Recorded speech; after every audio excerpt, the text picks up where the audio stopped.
The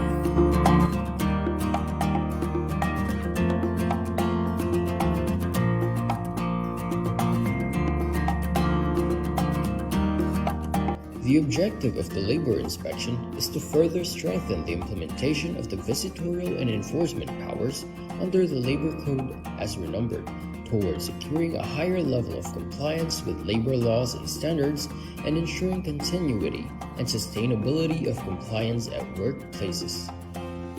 For this purpose, the Department of Labor and Employment delegates this function to the regional offices with the issuance of a list of labor inspectors who are given the authority of conduct inspection, which covers all private establishments, including their branches and workplaces in the regions. The regional offices enforce labor laws and social legislation through the conduct of labor inspection, occupational safety and health investigation, and technical and advisory visit.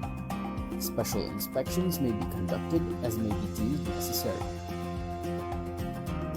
With the provision for mobile devices and gadgets, the DOLE developed an inspection management information system. An important feature of the system is data capture and transmittal from the field in real time, as an electronic checklist is filled up through the use of mobile devices and gadgets. Data are instantly available for viewing and processing to generate reports, statistics, and summons, including real-time monitoring of decent work indicators based on the country's decent work profile.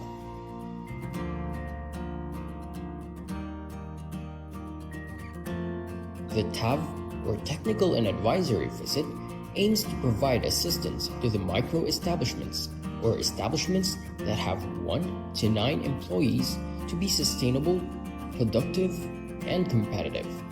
It also aims to transition our micro-establishments to the formal economy that is profitable, while also complying with our labor laws and occupational safety and health standards. There are different ways or modalities to avail TAV. First is the online method. Establishments can enroll in the self-paced technical and advisory modules through our learning management system. For establishments that opted to go with online, they must accomplish the modules within 1 month from the time they registered. Second is on-site. The DOLE regional, field, and provincial offices conduct on-site or face-to-face orientation for the technical and advisory services, wherein micro-establishments are invited to attend. Third is hybrid setup. Establishments can enroll in on-site sessions and attend virtual meetings or webinars using various online platforms like MS Teams, Viber, Skype, Zoom, or Google Meet.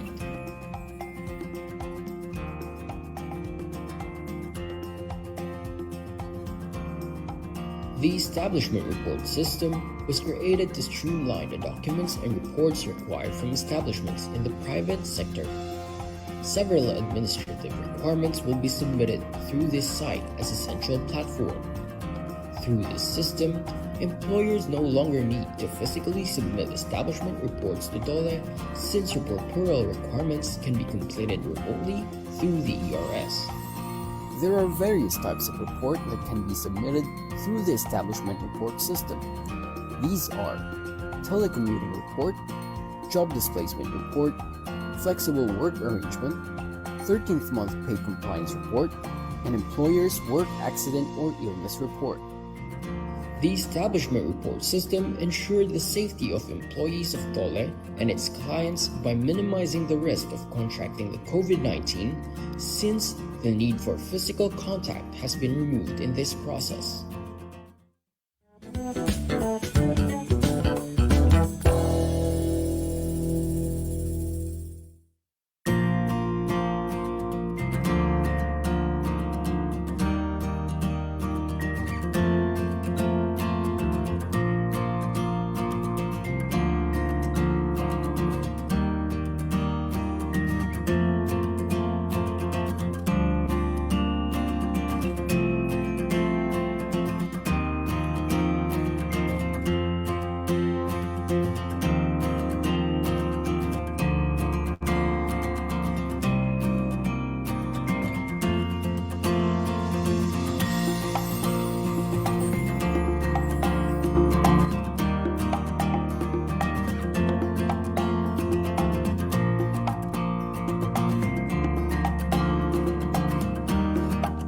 The objective of the labor inspection is to further strengthen the implementation of the visitorial and enforcement powers under the Labor Code as renumbered towards securing a higher level of compliance with labor laws and standards and ensuring continuity and sustainability of compliance at workplaces. For this purpose, the Department of Labor and Employment delegates this function to the regional offices with the issuance of a list of labor inspectors who are given the authority of conduct inspection, which covers all private establishments, including their branches and workplaces in the regions. The regional offices enforce labor laws and social legislation through the conduct of labor inspection, occupational safety and health investigation, and technical and advisory visit. Special inspections may be conducted as may be deemed necessary. With the provision for mobile devices and gadgets, the DOLE developed an inspection management information system. An important feature of the system is data capture and transmittal from the field in real time, as an electronic checklist is filled up through the use of mobile devices and gadgets. Data are instantly available for viewing and processing to generate reports, statistics, and summons, including real-time monitoring of decent work indicators based on the country's decent work profile.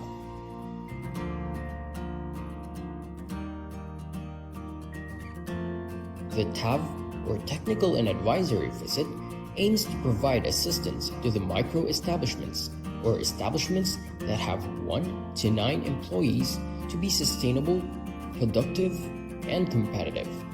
It also aims to transition our micro-establishments to the formal economy that is profitable, while also complying with our labor laws and occupational safety and health standards. There are different ways or modalities to avail TAV. First is the online method. Establishments can enroll in the self-paced technical and advisory modules through our learning management system. For establishments that opted to go with online, they must accomplish the modules within 1 month from the time they registered. Second is on-site. The DOLE regional, field, and provincial offices conduct on-site or face-to-face orientation for the technical and advisory services, wherein micro-establishments are invited to attend. Third is hybrid setup. Establishments can enroll in on-site sessions and attend virtual meetings or webinars using various online platforms like MS Teams, Viber, Skype, Zoom, or Google Meet.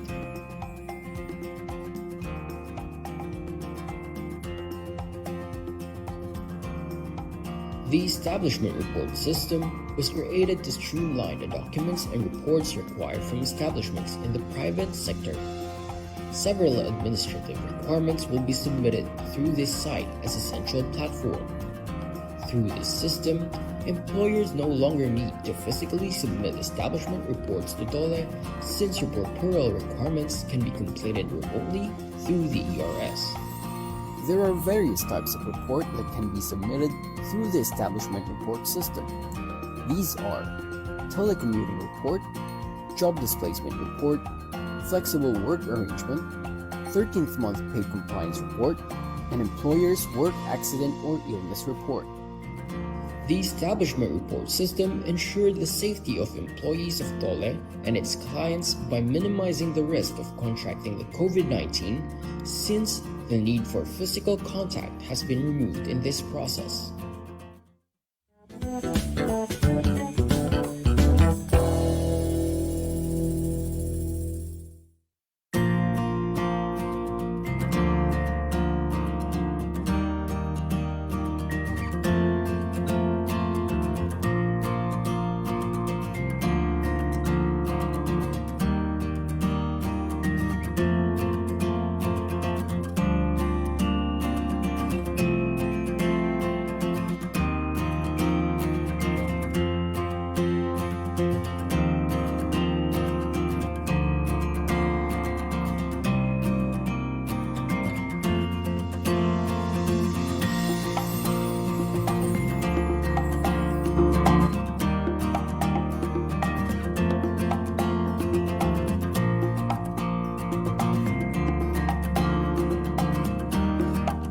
The objective of the labor inspection is to further strengthen the implementation of the visitorial and enforcement powers under the Labor Code as renumbered, towards securing a higher level of compliance with labor laws and standards and ensuring continuity and sustainability of compliance at workplaces. For this purpose, the Department of Labor and Employment delegates this function to the regional offices, with the issuance of a list of labor inspectors who are given the authority of conduct inspection, which covers all private establishments, including their branches and workplaces in the regions. The regional offices enforce labor laws and social legislation through the conduct of labor inspection, occupational safety and health investigation, and technical and advisory visit. Special inspections may be conducted as may be deemed necessary. With the provision for mobile devices and gadgets, the DOLE developed an inspection management information system. An important feature of the system is data capture and transmittal from the field in real time, as an electronic checklist is filled up through the use of mobile devices and gadgets. Data are instantly available for viewing and processing to generate reports, statistics, and summons, including real-time monitoring of decent work indicators based on the country's decent work profile.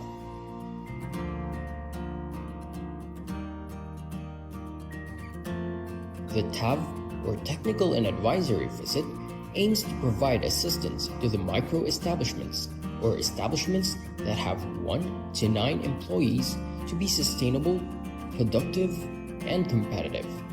It also aims to transition our micro-establishments to the formal economy that is profitable, while also complying with our labor laws and occupational safety and health standards. There are different ways or modalities to avail TAV. First is the online method. Establishments can enroll in the self-paced technical and advisory modules through our learning management system. For establishments that opted to go with online, they must accomplish the modules within 1 month from the time they registered. Second is on-site. The DOLE regional, field, and provincial offices conduct on-site or face-to-face orientation for the technical and advisory services, wherein micro-establishments are invited to attend. Third is hybrid setup. Establishments can enroll in on-site sessions and attend virtual meetings or webinars using various online platforms like MS Teams, Viber, Skype, Zoom, or Google Meet.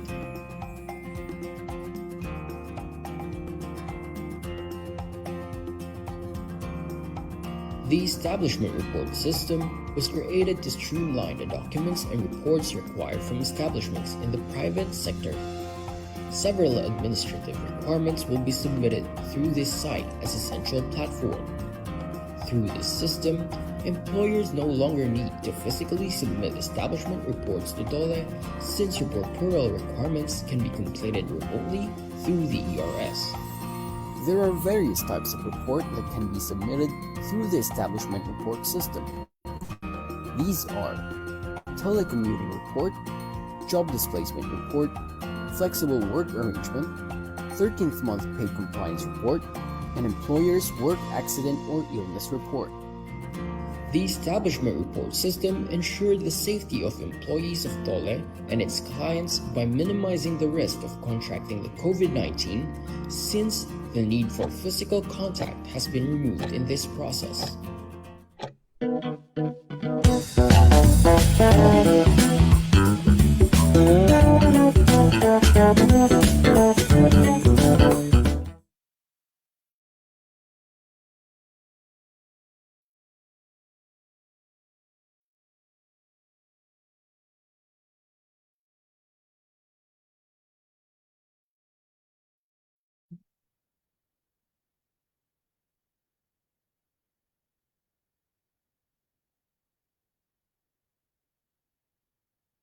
Okay, good afternoon everyone. Magandang hapon po. Welcome sa Season 2, Episode 14 of our Webinar Wednesdays of the Department of Labor and Employment, hosted by the Bureau of Working Conditions.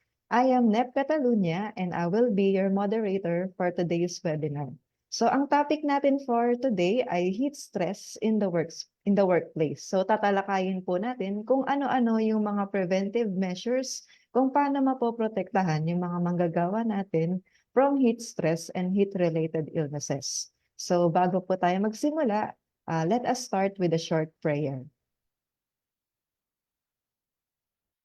Let us bow our head and put ourselves in the holiness of God the Father, the Son, and the Holy Spirit. Dear Almighty and ever-loving God, we glorify and thank your name. You have showered us with so much blessings, and your presence continuously remind us of your faithfulness and guidance. May we humbly ask you to shower our speaker today of your greatest inspiration, so that he may share the most of his knowledge, his field of expertise, and to his respective topics. May we also absorb the invaluable knowledge, experiences, and put it into practice that we may learn today. Your infinite blessing would mean the success of this webinar. May we be a living witnesses of your genuine love through the enactment of the knowledge acquired through this activity. We ask this in the name of your Jesus Christ, our Lord and Savior. Amen.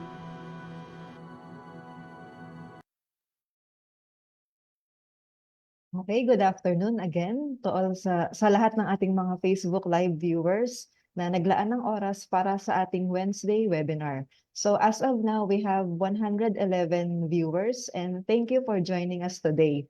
So paki-heart naman at paki-like react ang ating live stream.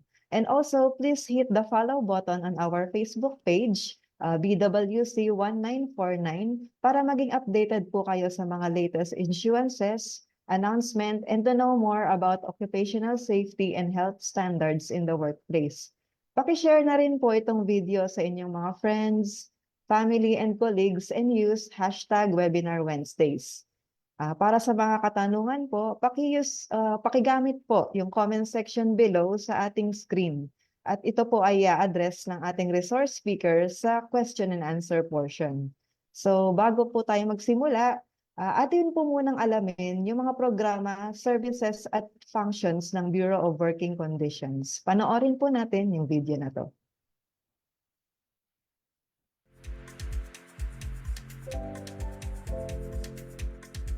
The Bureau of Working Conditions is mandated to focus on performing policy and program development and performing advisory functions for the department in the administration and enforcement of laws relating to labor standards. Specifically, the BWC develops and prescribes labor standards and policies, programs, and devices relative to its administration and enforcement. It also exercises technical and functional supervision over the Dole regional offices as they conduct administration and enforcement activities in the respective regions. The Bureau also conducts research in aid of safety standards, policy programs, measures and device development on labor standards. And lastly, the Bureau provides knowledge and information services on labor standards data, programs, and enforcement activities.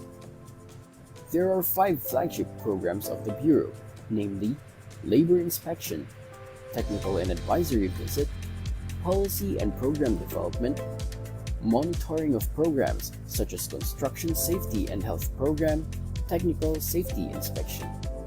And the last flagship program is the Case Management. The Labor Inspection Program ensures that private sector establishments employing workers comply with the general labor standards, occupational safety and health standards, and other social legislations intended to safeguard the rights of workers to just and humane conditions at work. This is in line with the visitorial and enforcement power of the Secretary of Labor and Employment under Articles 128 and 129 of the Labor Code of the Philippines, and it is the flagship program of the BWC for ensuring the continuity and sustainability of compliance in all workplaces. Small, medium, and large establishments under the sector's hazardous work, employing children, construction projects, Philippine registered ships in domestic shipping, fishing vessels, contracting or subcontracting arrangements, subject of SENA referral, anonymous complaint, and request for inspection, and other establishments as may be determined by the Secretary of Labor and Employment are all covered in the Labor Inspection Program.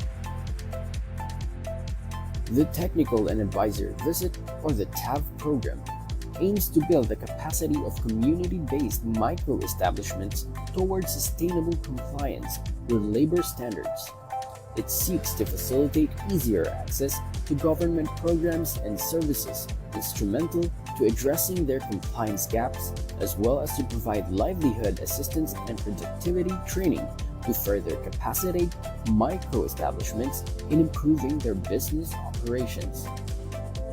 There are various training modules offered in TAB, namely General Labor Standards, Occupational Safety and Health Standards, Child and Family Welfare, Productivity Toolbox, and Visit Checklist and Action Plan.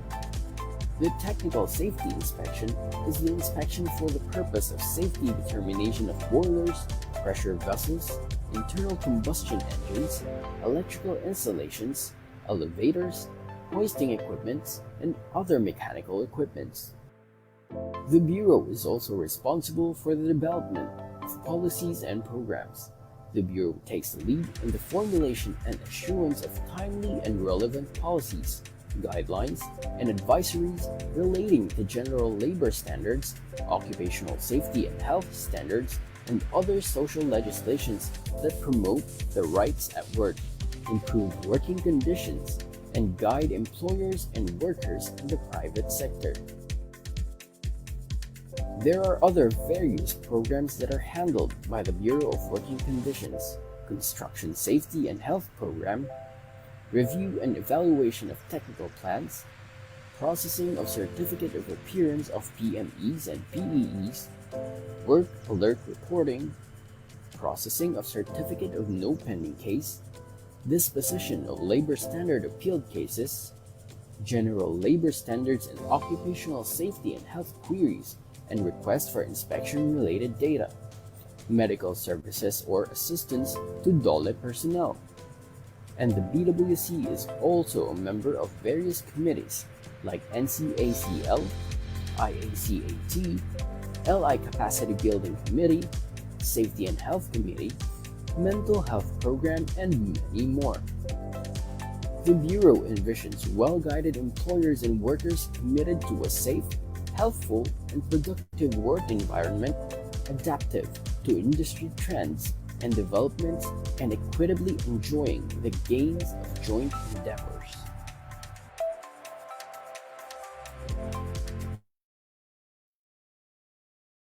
Alright, sana ay nadagdagan ang inyong kaalaman sa mga programa at serbisyo ng Bureau of Working Conditions. So ngayon, tutungo na po tayo sa discussion ng ating topic, which is all about heat stress in the workplace. So bago po yan, hayaan niyo pong ipakilala ko ang ating resource speaker for today.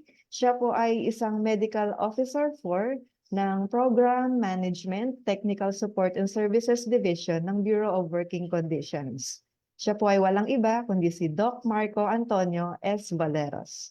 Good afternoon po, Doc Mark. Good afternoon, Ma'am Nef. Ayan, so mag-share screen na po ako.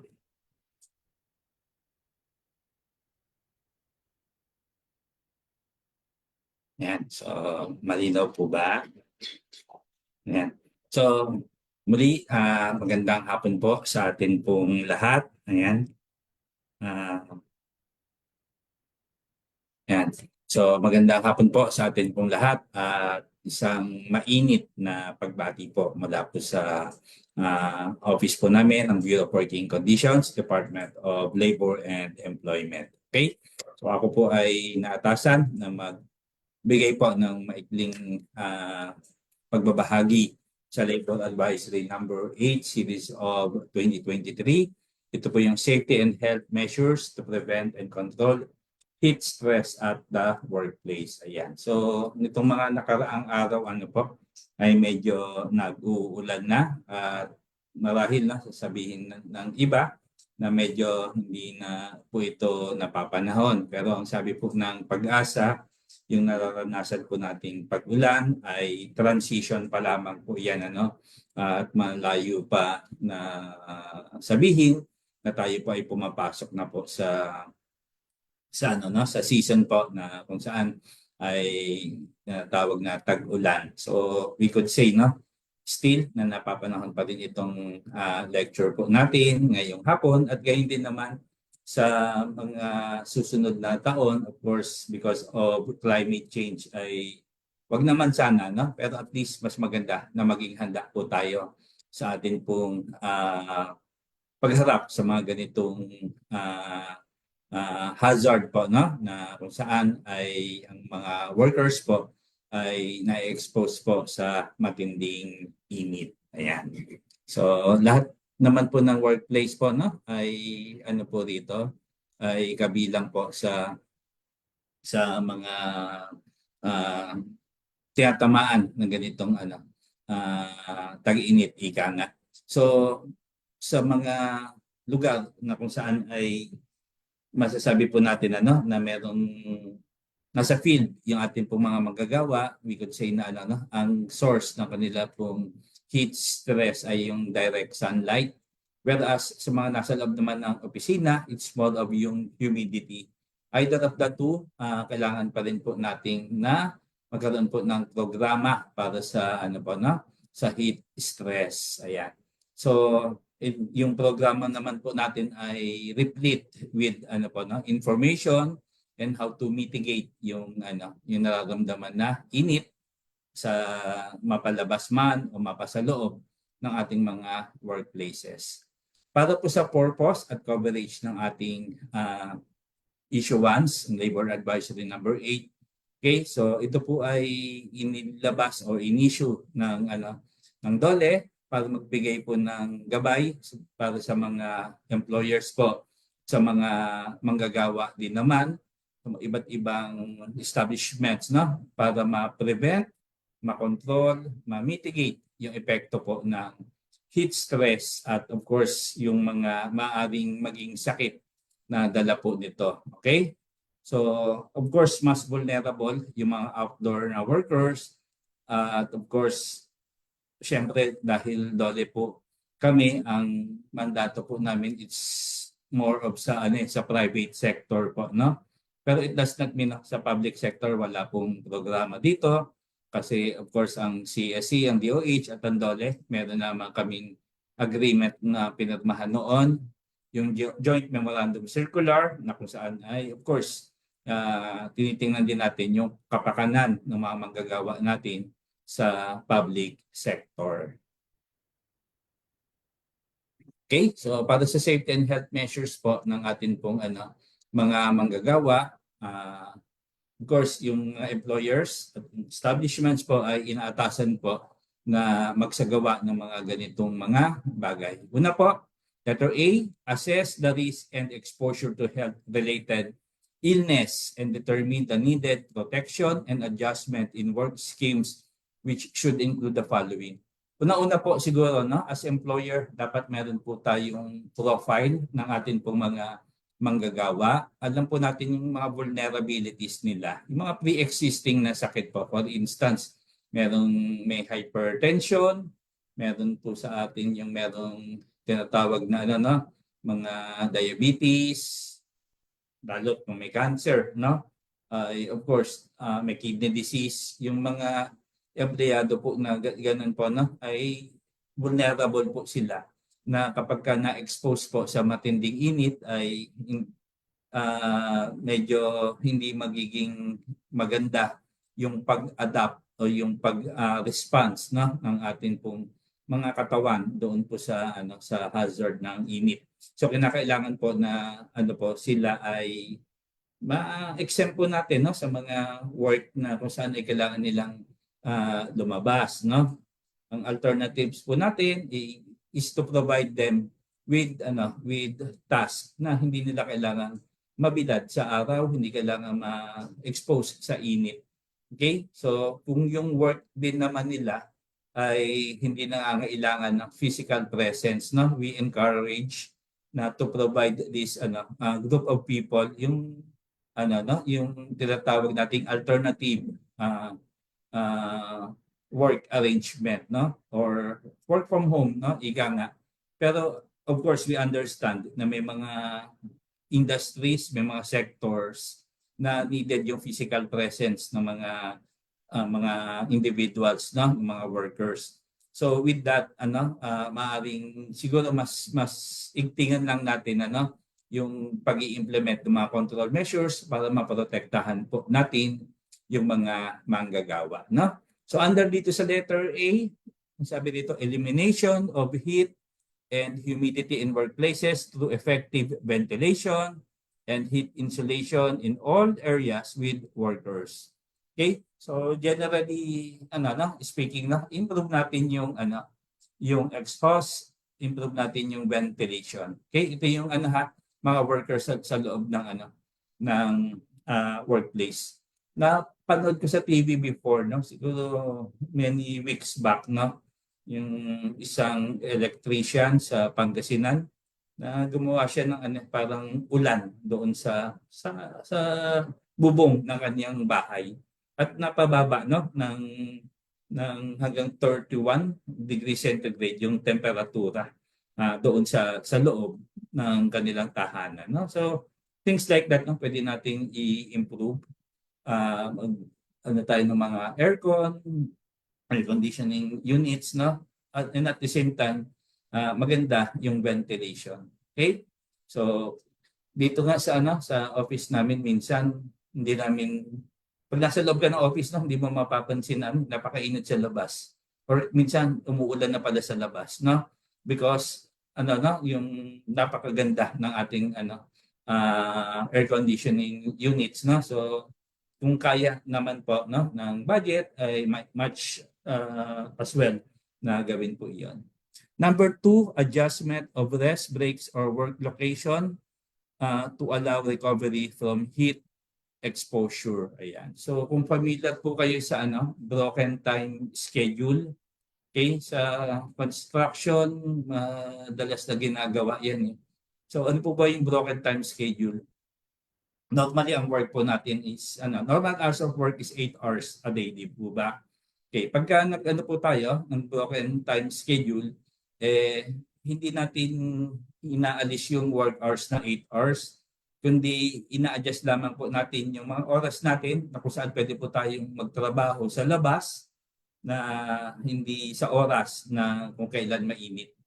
Yung mga 6 to 10, 8, 9, 10, then 11, 12, 1, 2, hindi tayo nakabilad sa araw, then 3, 4, 5, 6, ayan. So yung between 10 to 2, ayan, rest period yan. Yan yung time na hindi ka pwedeng utusan ng employer kasi mo yan break mo yan. So kumbaga may mga pagkakataon na ginagawa po yan sa construction at pinahihintulutan naman po ng batas yan, provided yung rest period na yon, of course dahil hindi siya compensable, the employee or the worker is free to go where he would want to go, no? Gusto niya magpalamig sa sa mall, no? Halimbawa lang, no? Pwede naman niyang gawin 'yon na hindi siya hahanapin ng ng kanyang supervisor, ng kanyang boss.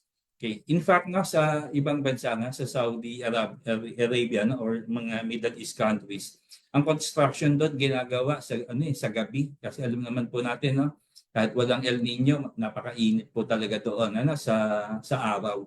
Kaya may mga pagbabago po ng mga work schedule temporarily para lamang po maiwas po tayo sa pagkakabilad ay pwede naman pong gawin, no? Okay, workplace safety and health pa rin po tayo, no? Provision of temperature appropriate uniforms and personal protective equipment, no? Tulad ng hats, goggles, protection against ultraviolet rays, comfortable light material, long sleeve t-shirts, no? So, ngayon malamig sa katawan ng cotton, no? Pero ang problema sa cotton minsan no? Pag nagpawis ka talagang pawis ka, no? Na nare-retain doon. Nowadays, may mga nilalabas na po tayong mga textile material, no? Yung dry fit na tinatawag, na malamig sa katawan, pero pag pinawisan ka, mabilis siya nag-evaporate. Pwede rin naman po 'yon. In fact, no, may mga national government agencies, no, for time being nagsususpend, no, temporarily ng uniform, no, na saan napapansin na medyo mainit yung basta ang requirement lang nila laging make welyo pa rin, para medyo corporate look pa rin ang dating, no? Sa mga construction naman, of course, mga long sleeve din na na malamig sa katawan. Siyempre pag sabing long sleeve, baka sabihin natin mainit, although may mga klase ng tela na appropriate din po sa kanila. Okay, number 4, provision of free and adequate drinking water at the workplace with a directive for drinking at least 2 to 3 liters daily. Ayan. So alam naman po natin nasa welfare facilities under sa Department Order 198 series of 2018 isa po sa mandatory requirement sa welfare facility ay yung malinis na inuming tubig. Lalo po sa panahon ngayon na of course parang ang init hindi lang sa labas even sa loob ng ating mga katawan Consider lang natin yung katawan natin bilang kotse, di ba? Minsan pagka nag-overheat yung sasakyan nagkukulang na ng tubig yung radiator. So kailangan na lagyan niya ng tubig. So ganoon din naman po tayo na pag tayo po ay nabibilad sa init ng araw, ang makakapatid lamang ng uhaw po natin ay of course yung malamig at malinis na tubig. Ayan. So better kung lalagyan natin yan ng kulot ng asin para may electrolytes na rin siyang kasama. Okay, so letter B, implement based on workplace assessment, information and advocacy campaigns on symptoms on how to address heat stress. Ayan. So kanina nakita po natin yung profile ng mga workers, yung mga interventions na pwedeng gawin sa loob at labas ng workplace. Dito naman po papasok na po tayo sa first aid ng ating pong mga tao na exposed sa heat stress Ang heat stress kasi general term yan na maraming medical conditions Andiyan po yung heat exhaustion, yung heat stroke, ayan, heat cramps, ayan. So, pero pinakagrabe po doon ay yung heat stroke So paano po ba natin ma-prevent Kasi lahat naman tayo na na-expose sa init, nakakaranas ng heat cramps, heat exhaustion, pero kung maagapan po 'yan ay hindi na tayo mauuwi dito sa nasa picture na ito kung saan ay meron na siyang heat stroke So paano natin gagawin itong letter B? Una po, magkaroon po tayo ng awareness sa ating pong mga manggagawa kung paano natin susolusyonan yung heat stress sa workplace. Ano po yung epekto nito sa ating katawan, paano ma-recognize po ito, at of course, paano po ma-prevent yung pagtuloy nito sa isang sakit na kung saan ay medyo nakakabahala, no? Kasi pwede itong maging ano yun, mag-lead into death, no? So kailangan, of course, may awareness tayo. Sama doon sa awareness, yung kung ano yung gagawin natin, kung ano po yung mga mechanism ng referrals, paano natin siya i-address, no? So number 2, ito po yung procedure na tinatawag for heat-related emergency situations, no? So nakita po natin dito itong taong ito na na exposed, no, sa matinding init at nakakaranas ng heat exhaustion. So kung kaya pong uminom, painumin po natin ng ng fluids, no, para nang ma-replenish yung ano niya, yung dehydration niya. Itaas din po natin yung kanyang paa, i-elevate po natin, ano. Maganda po yung paa mas mataas kaysa sa puso, no. Tawag yan sa medical term is Trendelenburg position. Then of course mas maganda kung may electric fan, at of course mag-apply tayo ng cold compress. Yung cold compress po, ano siya, beam po na basa, maganda siya ilagay dito sa ulo, yung mga singit-singit dito sa leeg, sa kilikili, dito sa antecubital fossa, sa singit, doon sa likod ng tuhod, ano? Kasi yun yung mga parts ng katawan na ano po, no, na mainit, no? So maganda din po, no, na after po natin ma-stabilize yung pasyente, ay madala na rin po siya agad sa pinakamalapit na ospital para ma-correct po yung kanyang dehydration, no? Masesweruhan po siya. Okay, so ito po yung procedure po, no, sa information networks to address heat-related emergencies. Kanina, nag-first aid tayo, at of course, sabi nga natin dapat meron tayong referral na hospital. Of course, hindi lamang po hospital ng ano natin, kailangan may dedicated na vehicle na maghahatid sa kanya doon. So identified niya yung hospital, at of course, no, para sa mga work-related na mga heat stress na condition, ay pwede din siyang i-refer po sa Employees Compensation Commission para po sa karagdagang benepisyo. No? Ito po is over and above doon siya pinoprovide ng sickness benefit ng SSS. Ayan. So hopefully po, no, magkaroon po tayo na maisama natin ito sa programa ng management ng heat stress sa atin pong mga manggagawa. Ayan. So napakahalaga po na meron po tayo nito para pag meron tayong kasamahan sa trabaho na nakaranas ng exposure sa matinding init, at of course nagkaroon ng ganong kondisyon, ay madala agad natin siya sa pinakamalapit na paggamutan. Lalong-lalo na po yung mga ano natin, mga field workers, kasi of course sa office setting madaling mag-identify ng mga ano no, ng mga hospital, ano, kung ano yung malapit sa atin, mas madaling mag-engage ng MOA yan. Ang problema yung mga field workers, no? For instance, yung mga riders natin, for instance, yung mga drivers, no? Mga jeepney drivers, for instance, no? Although sabihin wala namang employer yan kasi informal, no? Boundary system. Pero nowadays, ano po, nagta-transition na rin tayo into yung informal to formal because of yung modernization ng PUB. But that is another story, no? What I'm trying to point out is sana, no, yung mga field workers din po natin, kung ma-providean po natin sila ng guarantee letter or meron tayong mga previous agreement na sa mga hospitals na kung sakali man na kailanganin nila yung serbisyo ng mga ospital na ito, ay madali po silang makalapit po dito. Okay? So isa pa po, no, na importante maisama po sa ating programa ay yung tinatawag nating flexible work arrangements. Ano po ba yung flexible work arrangements, no?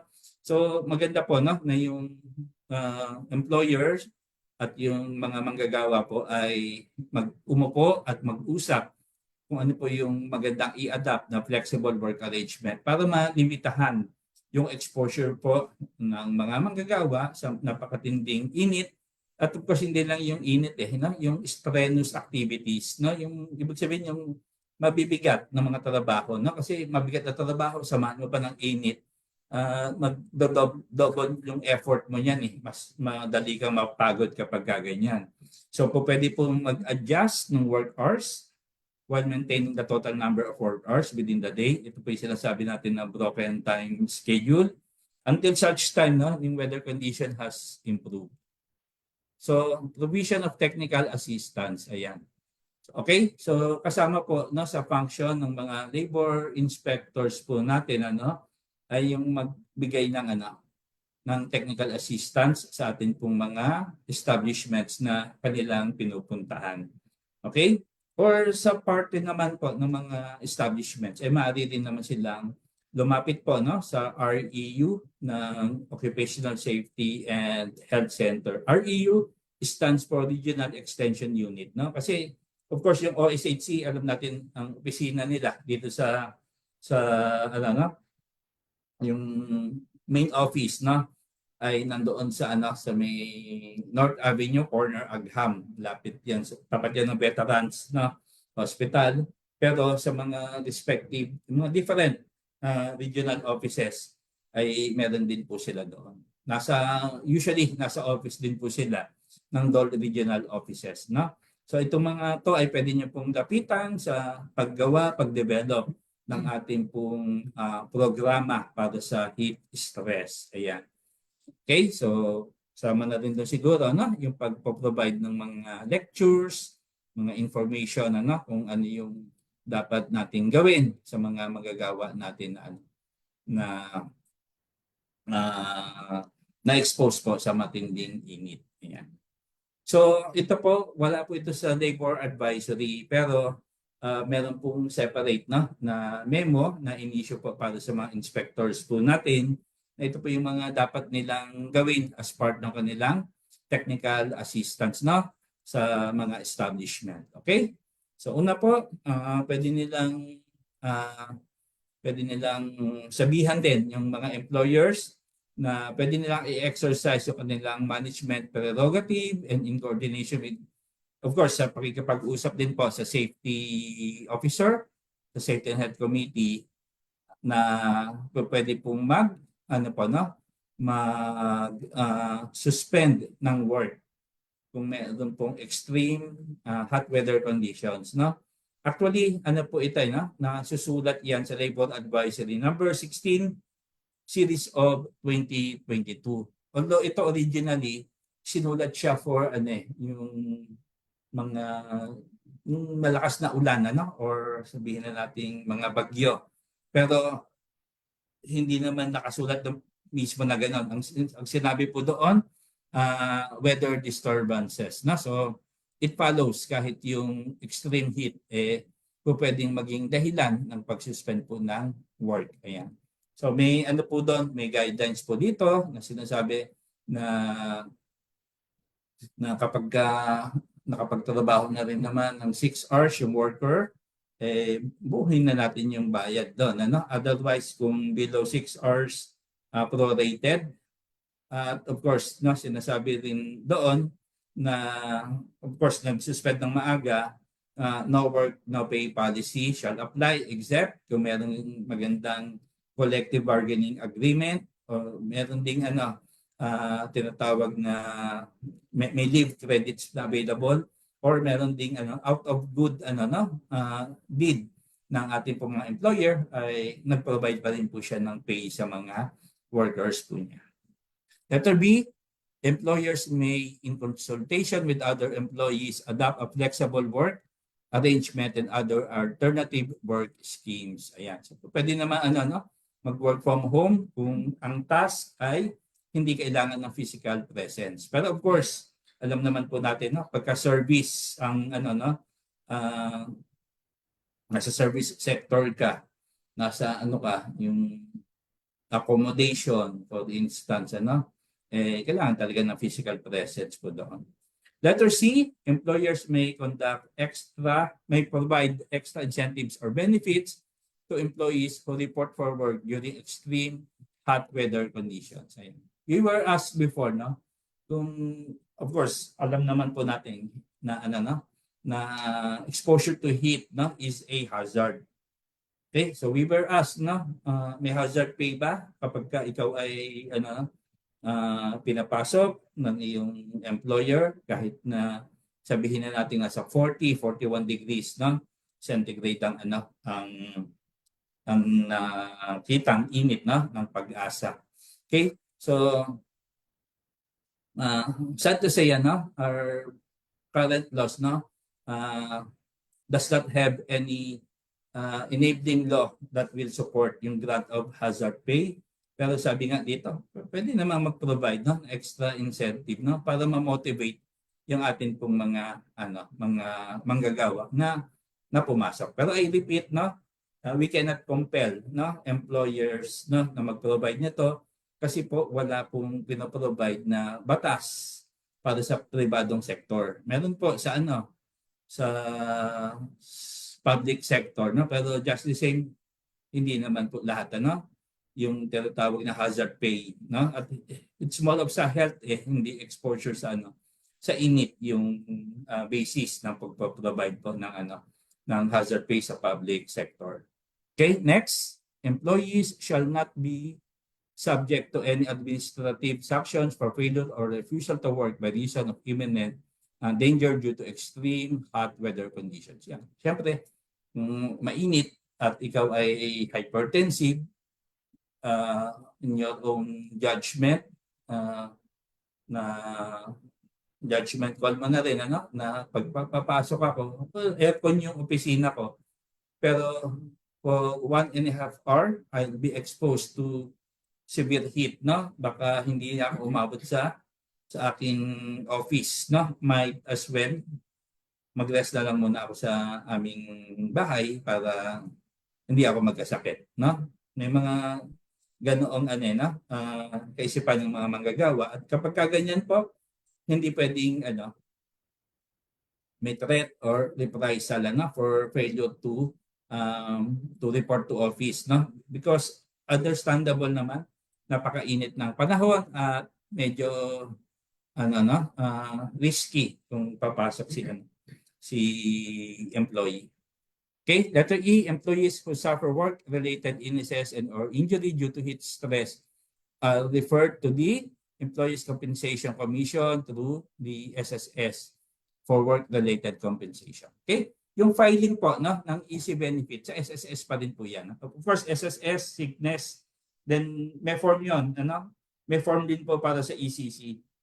Pero sa private sector, ang filing din doon sa SSS pa rin.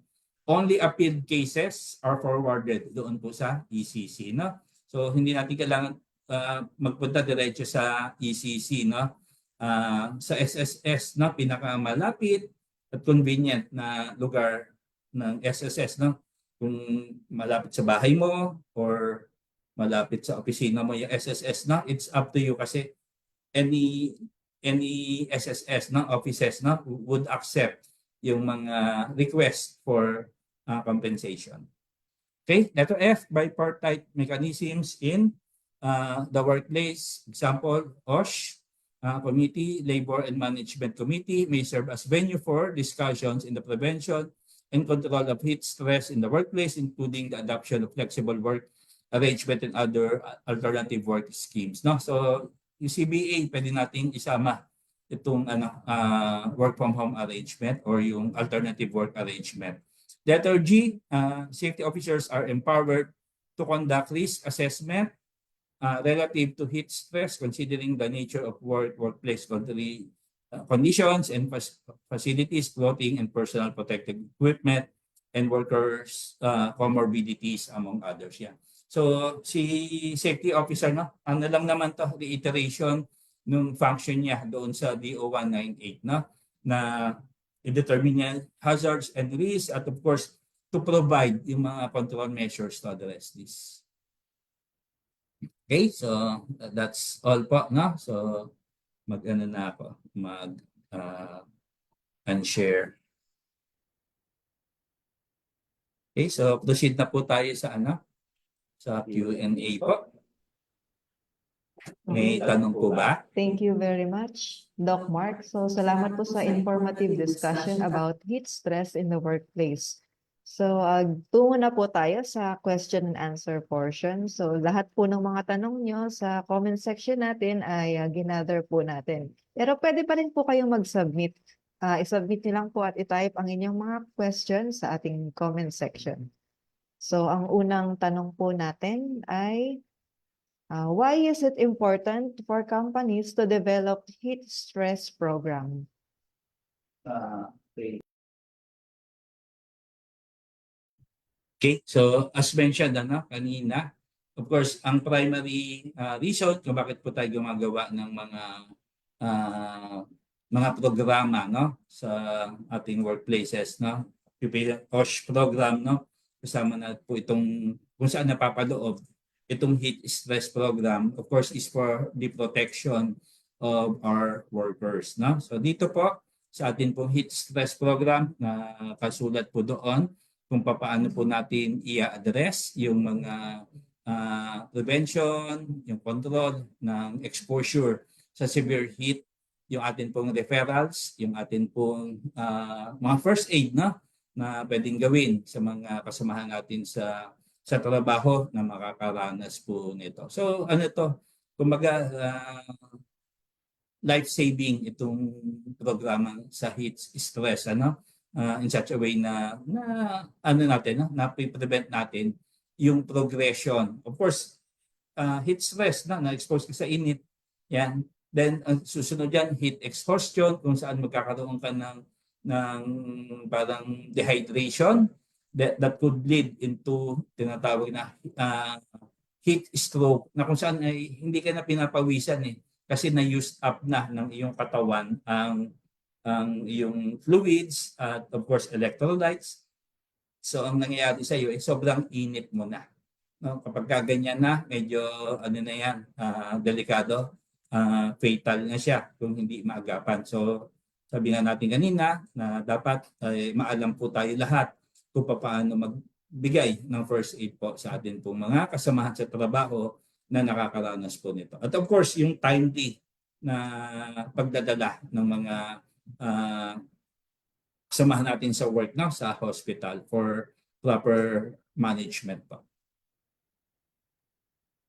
Okay, second question po natin. Ano ang pagkakaiba ng heat stress sa heat stroke? Okay, heat stress, ano siya? Yung heat stress kasi it's general, medical term na kung saan ay ikaw ay exposed sa severe heat. Na of course that general term nakapaloob po diyan, of course, yung heat exhaustion, heat cramps, heat stroke, At of course, sa mga nabanggit na yun, yung heat stroke ang pinaka-delikado.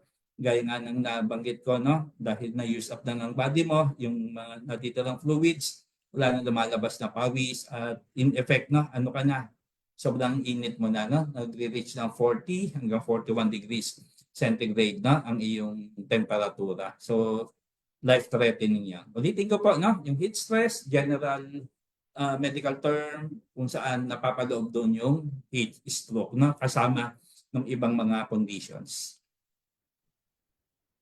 Third question po natin ay, what kind of engineering controls can be utilized? Ayan, so of course, sabi nga natin kanina, yung general ventilation, tapos yung mga localized na aircon, isolation, ayan. Kasi di ba sa mga pabrika, meron diyan na mga machine na medyo mainit. So, yung singaw noon pagka walang barrier, absorb yan ng So pwede natin i-isolate po yan, Then nabanggit nga natin yung ventilation.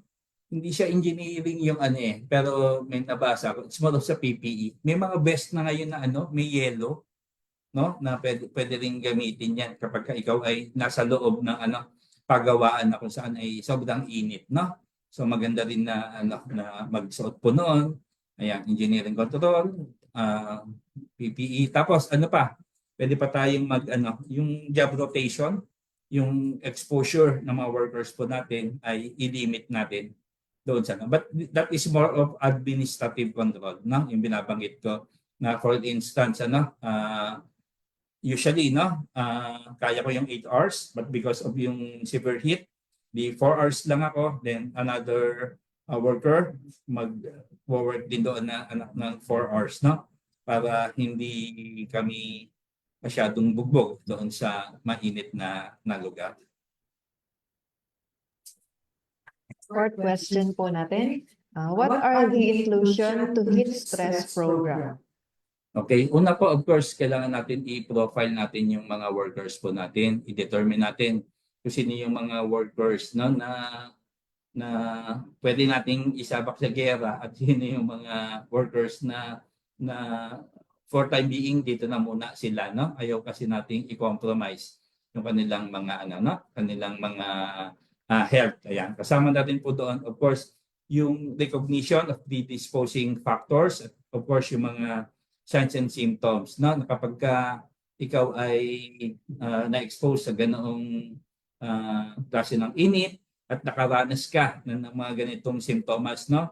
So dapat as yung worker na providean magandang lektura, alam mo na judgment call mo to stop, then call your supervisor kung ikaw ay nasa labas for guidance at of course ma-first aid mo yung sarili mo, no? Inom ka ng tubig, magbasa ka, magpunta ka sa ospital kung kinakailangan bago pa man siya lumala. Okay? So yung awareness sa first aid na procedure, dapat alam po nating lahat yan. Control measures, of course, yung responsibility natin na sa ating sarili na ilayo tayo sa ganung klase ng exposure. At of course, yung isa pa, napaka-importante nito, as a doctor, may interaction po, yung mga drugs, yung alcohol sa pagkabilad mo sa init, mas napopotentiate yung effect, kapag ikaw ay uminom at na-expose ka sa init, mas mabilis yung magiging epekto sa iyo ng init, so iwasan yung mga bagay na iyon para hindi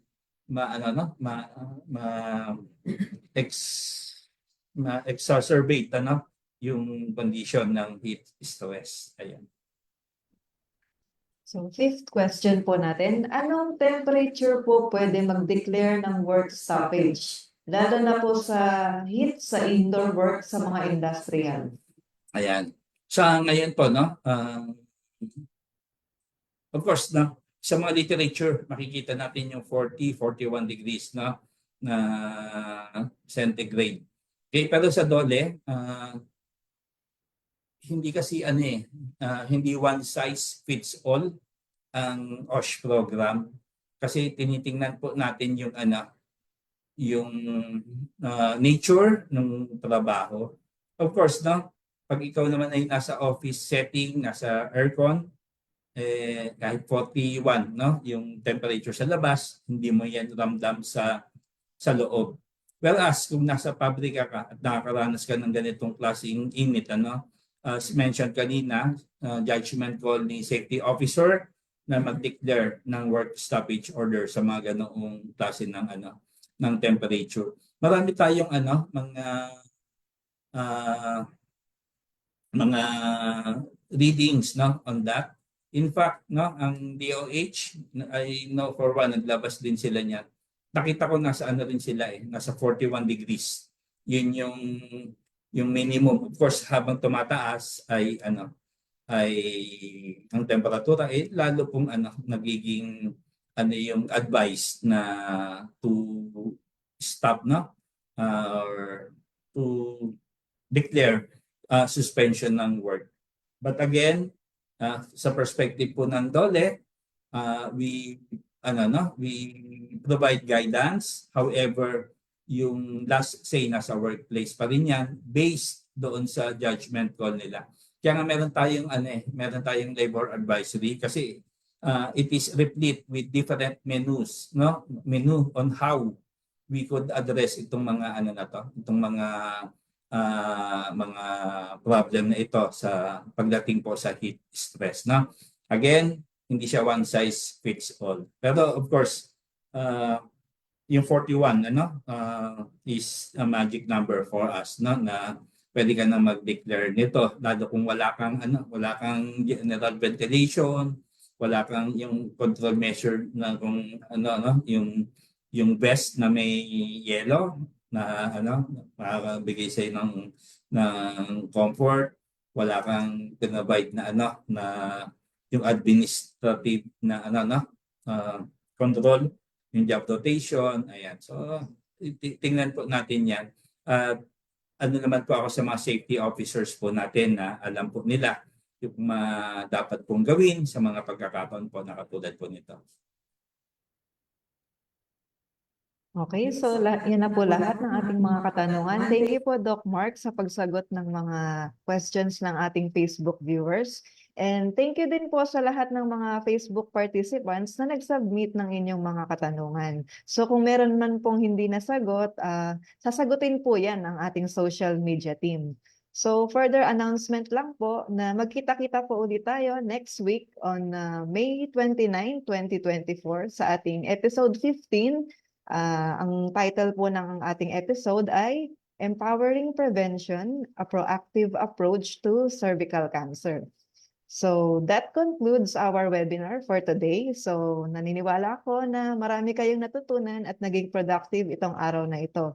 So kung may mga katanungan pa kayo, pwede niyong isend sa email natin, ask@bwc.dole.gov.ph, or pwede rin kayong tumawag sa Dole Hotline 1349. So paki-follow na rin po ang ating Facebook page, BWC 1949, para updated po kayo sa mga latest issuances, announcement at mga activities ng BWC at Dole. And also paki-share nyo na rin po itong video na ito sa inyong friends, family, and colleagues, at gamitin po ang hashtag Webinar Wednesdays. And paki-like na rin po at imbitahan nyo sila na i-follow ang page natin. So again, I am Nep Catalunya, ang inyong moderator for Webinar Wednesday, and in behalf of Bureau of Working Conditions, thank you po for joining us today, and supportahan nyo po yung mga susunod pa naming webinars. See you again next week. Bye po.